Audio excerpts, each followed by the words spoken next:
দিন তোমার ভালো কাটুক প্যান্থার। আরে দাঁড়াও দাঁড়াও দাঁড়াও, কোথায় যাচ্ছ তুমি? আমাকে একটা ইউটিউব ভিডিওর শুট করতে হবে। এই ইউটিউবটা আবার কে? আর শুট করবার কি দরকার যেখানে আমরা মুখোমুখি চ্যালেঞ্জ করতে পারি? যদি আমি কিছু না বলি তাহলে আমার ব্র্যান্ড নিউ শো সম্পর্কে সবাই জানবে কি করে? দেখো বন্ধু, আমরা যদি ভবিষ্যতে বড় সেলিব্রিটি হয়ে যাই তাহলে আমার পরিচিতি যেন হয় প্যান্থারের নতুন ম্যানেজার হিসেবে, আর এখানকার নতুন হেড হিসেবে আমাদের কিছু শর্ত আছে। প্রথমত, আমাদের নিজস্ব একটা ইউটিউব চ্যানেল চাই। ঠিক আছে, আমি ওটা দেখছি। যদি আমি ওটার নাম দিই বিস্ট অ্যানিমেশনস, বিস্ট ল্যাব শোর জন্য ব্র্যান্ড নিউ চ্যানেল। দারুণ।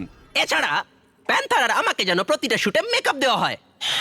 ঠিক আছে, ভালো, চলে এসো।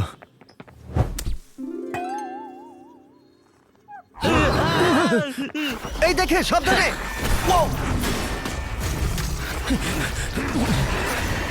জিমি, আমরা এটা সামলে নিচ্ছি। আমি আমার লোকদের দিয়ে তোমার লোকদের ডাকছি। হ্যাঁ, ঠিক আছে।